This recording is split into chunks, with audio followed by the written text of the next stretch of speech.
नारद जी उस राजा को समझाते हैं, कहते हैं राजन, जिस पुरंजन की बात मैं तुमसे कर रहा था ये कोई पुरंजन नहीं, प्राचीन बर्ही राजा तुम ही पुरंजन हो। परमात्मा को भूल कर संसार में पड़े हो, इसलिए अपने शरीर के लिए तुमने बड़े बड़े अत्याचार किए, जीवों की हत्या भी कर लेते हो। प्रत्येक परिस्थिति में परमात्मा की याद करो। परमात्मा ने जो शरीर हमको दिया है केवल विषयों को भोगने के लिए नहीं दिया, ये शरीर मिला है गोविंद की चिंतन के लिए, गोविंद की याद के लिए। इसलिए इस समय को, इस जीवन को बेकार में गुजारोगे तो इससे बड़ी नादानी नासमझी कुछ और नहीं होगी। प्रत्येक परिस्थिति में गोविंद को भजन करो। जीव आया था संसार में जैसे, उसी प्रकार जा रहा है। अब तो महाराज जीव संसार से जा रहा है, शरीर से जब जैसे हवा निकली, अब तो हरे हरे बांस कटने लगे, हरे हरे बांस कटने लगे।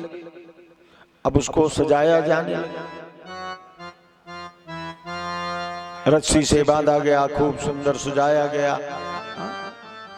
कई लोगों को तो जीवन में पुत्र लोग 1 मीटर मार्किन का कपड़ा भी नहीं देते हैं, लेकिन अंतिम में चांदनी बहुत बढ़िया लगवाते हैं। प्रेम से बोलिए जय श्री कृष्ण। हाँ, हमार माई मरल बाड़ी, बाबूजी मरल बाड़ी, तनी सुंदर चांदनी के लिए। हाँ? और इधर तो जीव भूल बैठा था भगवान को संसार में, और अब जा रहा है तो आज जीव को लगता है कि मैंने जिस शरीर रूपी खजाने को प्राप्त करके भगवान को का भजन नहीं किया, आज वह खजाना सारे ठग लूट के जा रहे हैं। प्रेम से बोलिए जय श्री कृष्ण। जय श्री कृष्ण। और इसी बात को कबीर बाबा अपने भाषा में कहते हैं,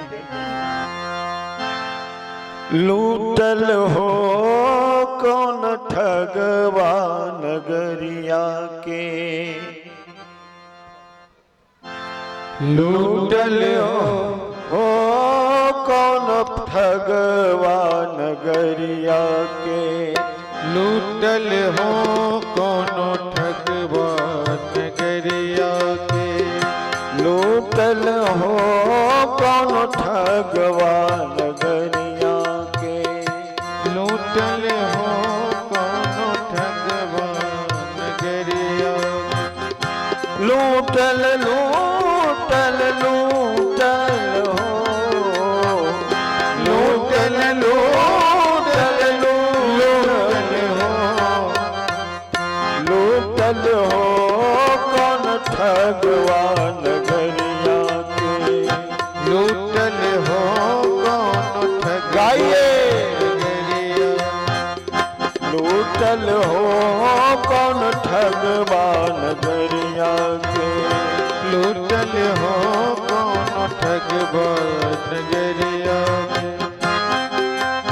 जब इस संसार से हम अपनी यात्रा पूरी करके जाने लगते हैं, शरीर से जो ईश्वर का अंशी है निकल जाता है, तो तैयारी होती है।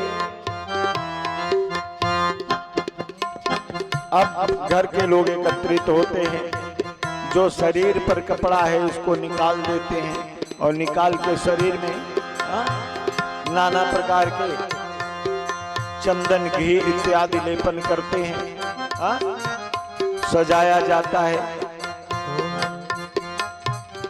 और सखी मेरी मांग सवारो, और सखी मेरी मांग सवारो, और सखी मेरी मांग सवारो, और सखी मेरी मांग सवारो, दुल्हा हमसे, दुल्हा हमसे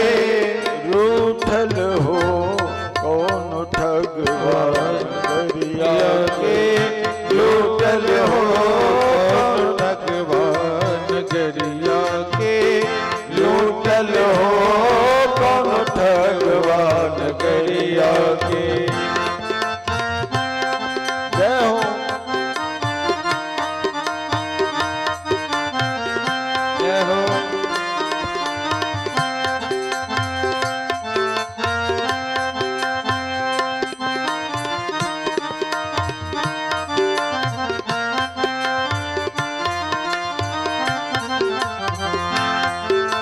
कबीर बाबा कहते हैं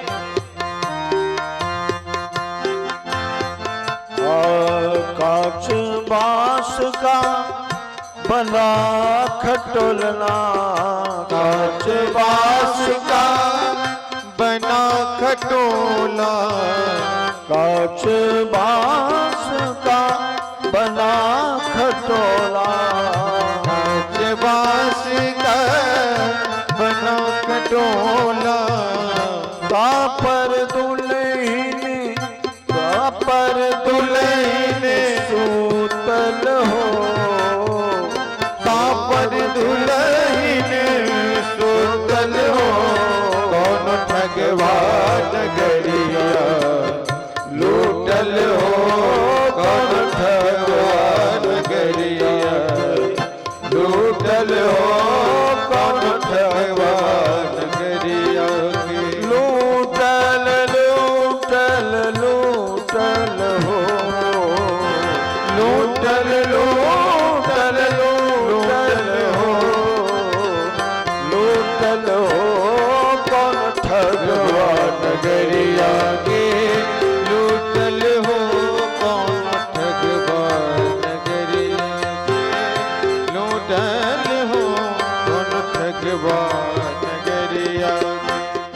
कहत कबीर सुनो भाई साधो, कहत कबीर सुनो भाई साधो, कहत कबीर सुनो भाई साधो, कहत कबीर सुनो भाई साधो, जग से नाता जग से नाता टूटल हो, जग से नाता टूटल हो, लूटल हो कौन ठगवा नगरिया, लूटल हो ठगवा नगरिया के। लूटल लूटल लूटल हो, लूटल लूटल लूटल हो, लूटल हो कौन ठगवा नगरिया के। लूटल हो कौन ठगवा नगरिया के। लूटल हो कौन ठगवा नगरिया। प्रेम से बोलिए बांके बिहारी लाल की जय। जीव जैसे संसार में आया था ठीक उसी प्रकार इस संसार से विदा हो गया। सुखदेव जी कहते हैं राजन, इसलिए हर परिस्थिति में गोविंद की याद करो। एक क्षण भी हमारे जीवन का भगवान के याद के बिना, भगवान की स्मृति के बिना बीत जाए तो पश्चाताप करो, प्रायश्चित करो। सुखदेव जी से परीक्षित कहते हैं, भगवान आपने कल प्रसंग में कहा प्रिय व्रत उत्तानपाद का वंश कह के चुप हो गए। आपने उत्तानपाद के वंश को कहा। राजा प्रियव्रत के वंश में क्या हुआ? आदरणीय श्री सुखदेव जी कहते हैं, प्रिय का मतलब होता है अच्छा लगने वाला, जो हमें अच्छा लगने वाला है वही प्रिय व्रत है। और जिसने अपने जीवन में अच्छे संकल्प किए, व्रत का मतलब होता है संकल्प करना, प्रतिज्ञा करना। तो जीवन में जिसने सुंदर प्रतिज्ञा की, हम अपने शरीर से किसी को कष्ट नहीं देंगे, अपनी बाणी से किसी को चोट नहीं पहुंचाएंगे, अपने कर्मों द्वारा किसी को हम परेशान नहीं करेंगे। इसी को कहते हैं प्रिय व्रत। प्रेम से बोलिए जय श्री कृष्ण। आपने जीवन में सुंदर प्रतिज्ञा की, उसी का नाम है प्रिय व्रत। हम लोग उपवास करते हैं ना, व्रत करते हैं। एकादशी है आज, तो कौन सी तिथि है महाराज? पंचमी, बसंत पंचमी। आज हम नए अन्न का प्राशन करेंगे और आज से बसंत ऋतु आरंभ हो जाती है। हमारे देश में 6 प्रकार के ऋतुओं का वर्णन है, जिसमें बसंत ऋतु बड़ी सुंदर ऋतु है और इसी ऋतु में हमारे राम जी का जन्म होता है। प्रेम से बोलिए जय श्री कृष्ण।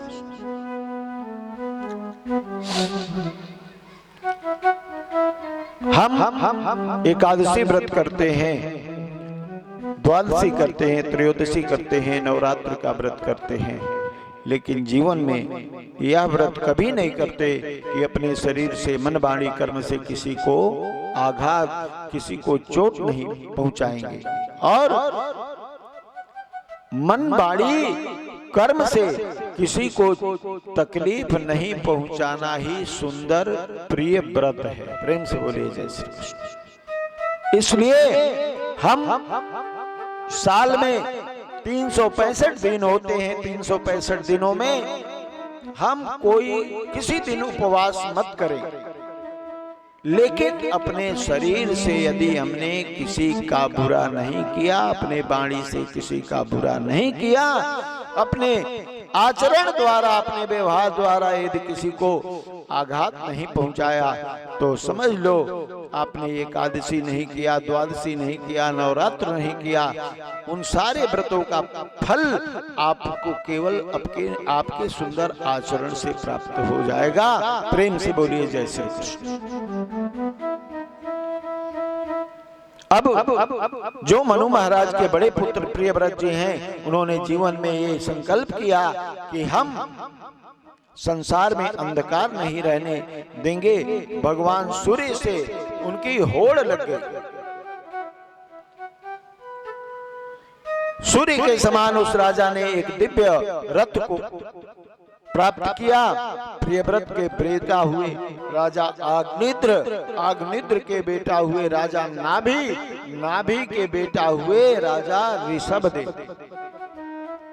और हमारे देश में एक संप्रदाय रहता है जिसको जैन संप्रदाय कहते हैं।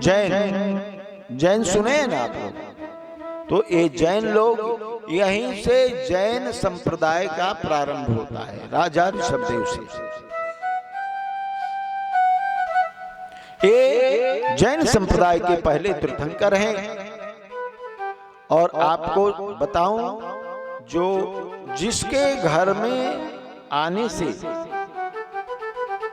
जो आपके दरवाजे पर आपके घर में पधारे और उसके पधारने से घर में पवित्रता आ जाए, घर का वातावरण बदल जाए, उसी को तीर्थंकर कहते हैं। तो ये ऋषभदेव महाराज जैन संप्रदाय के पहले तीर्थंकर हैं। राजा ऋषभदेव के 100 पुत्र हैं। एक दिन अपने समस्त पुत्रों को बुलाया और राजा ने पूछा कि बेटा, ये शरीर हमको क्यों मिला?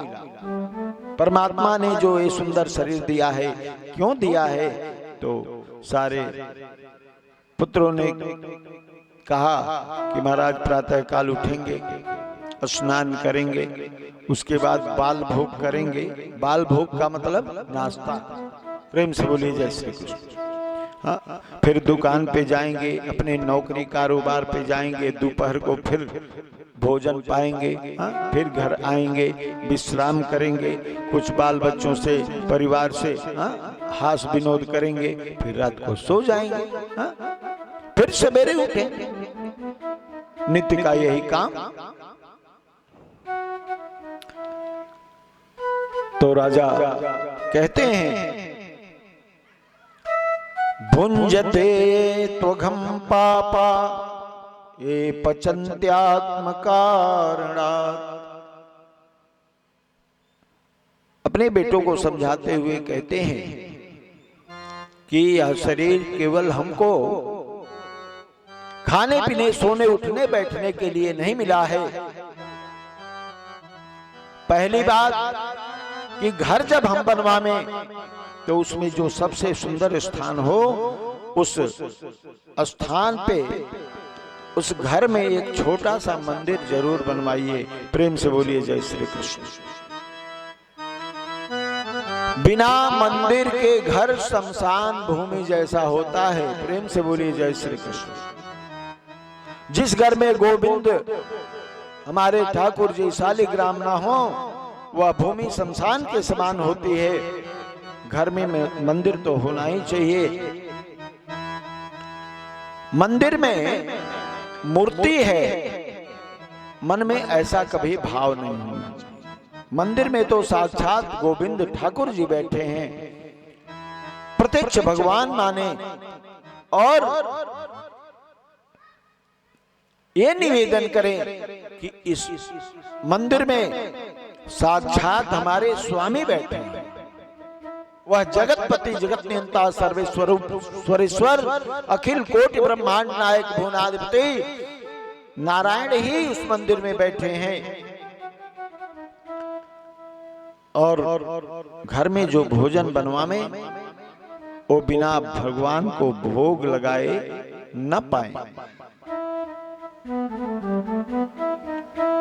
और ऐसी ही वस्तु बनाएं जो घर में भोग भगवान को लग सके। और भाव में लाएं कि भगवान का प्रसाद बन रहा है भगवान के लिए। हम भी भगवान के भोग्य हैं। वेद भगवान कहते हैं कि मनुष्य भी भगवान का भोग है।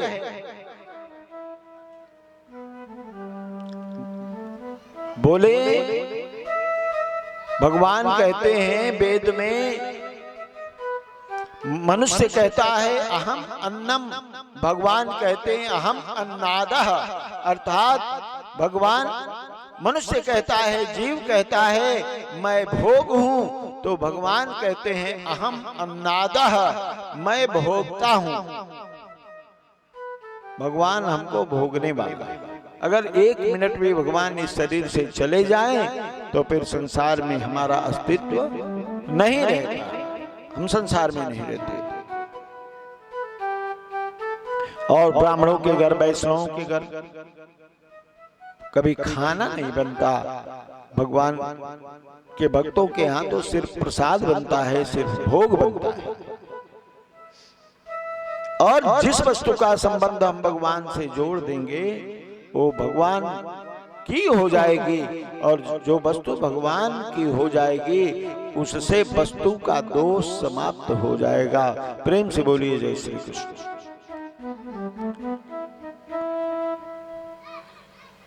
और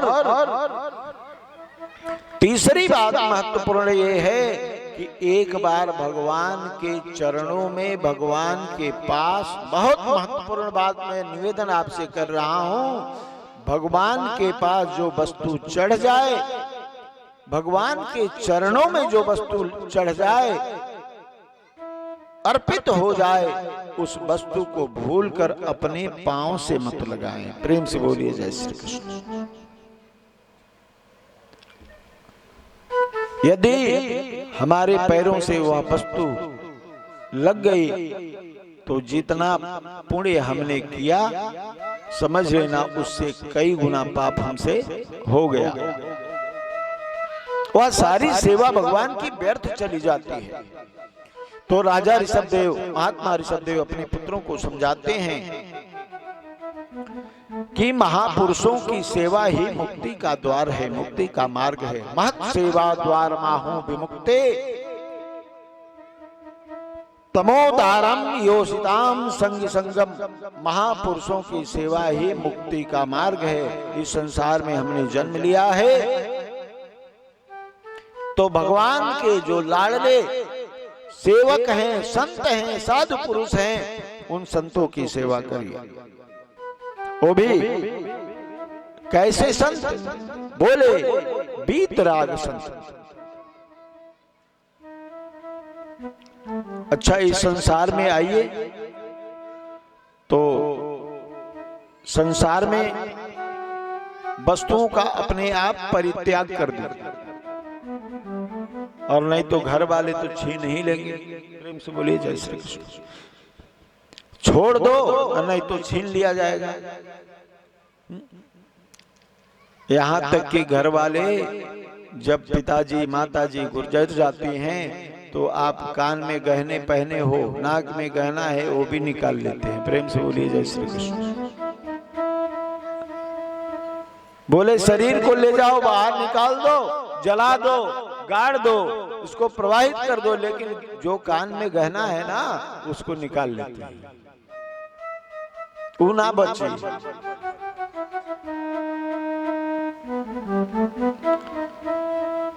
तो कैसे महात्माओं की सेवा? जो बीतराग संत हैं, जो भगवान के चरणों की नित्य सेवा करते हैं।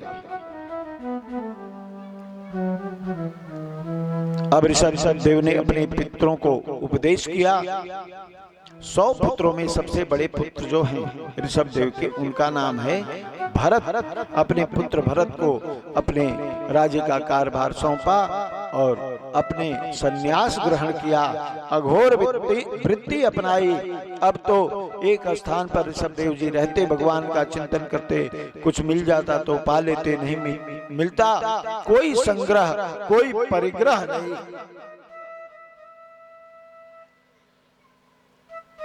ऋषभ देव महाराज को बहुत शांति मिली। अब महाराज जी जंगल के किनारे निवास करते, लोगों की भीड़ इकट्ठी होती, बाबा कुछ भी कहते तो हो जाता। अब तो बाबा जी के पास भीड़ एकत्रित होने लगी, बहुत सारी भीड़। देखा ऋषभ देव जी ने कि यह चमत्कार, तो आजकल बहुत चमत्कार हो रहे हैं, और एक चमत्कार जीवन में केवल हमारे मुक्ति के मार्ग में बाधा करने वाले हैं, बाधा पहुंचाने वाले हैं। इसलिए चमत्कारों के चक्कर में पड़ने की बहुत आवश्यकता नहीं है। अब भगवान ऋषभ देव ने अपने मुंह पर 250 ग्राम का एक पत्थर रख लिया। अब कोई आता है, कोई जाता है, कुछ बोलते नहीं। लोग अब कहने लगे कि ये बाबा तो पागल हो गया। और ऋषभ देव जी ने सोचा कि संसार के लोगों से पीछा छूट गया, भगवान की बहुत कृपा हो गई। कथा आती है महाराज, अब ऋषभ देव जी महाराज जहां पड़े रहते हैं वहीं पढ़ते रहते हैं, वहीं शरीर के उच्छिष्ट का भी त्याग कर देते। कथा आती है कि जहां महात्मा ऋषभ देव जी चलते हैं, वहां से जब हवाएं चलते हैं और उनके शरीर उनका स्पर्श करते हुए जाते हैं, तो कई योजन, कई कोसों तक उनके शरीर की सुगंधी निकलती है। ऐसा प्रभाव उस महात्मा का। भरत जी को राज्य सौंपा है। भरत जी ने भी बहुत दिनों तक राज्य किया, अपने पुत्र को शासन देकर। राजा भरत, ये ऋषभ देव जी के पुत्र भरत हैं, और शास्त्रों के अनुसार हमारे यहाँ 3 भरत हुए। ये पहले भरत जी हैं, दूसरे भरत जी राम के छोटे भाई भरत जी, और तीसरे भरत जी हुए दुष्यंत पुत्र भरत। निवेदन करूं, अब भरत जी जाकर गंडक की नदी के किनारे जहां दामोदर कुंड है, दामोदर कुंड से गंडकी नदी निकलती है और यह गंडकी नदी हमारे से कुछ दूर पूरब दिशा में बहती है। 10 किलोमीटर पूरब दिशा में यहाँ से गंडकी नदी बहती है। उसी गंडकी के किनारे बैठकर राजर्षि परीक्षित भगवान का चिंतन करते हैं और धीरे धीरे धीरे धीरे भगवान के नाम का जप चल रहा है। ओम नमो भगवते वासुदेवाय। ओम नमो भगवते वासुदेवाय। ओम नमो भगवते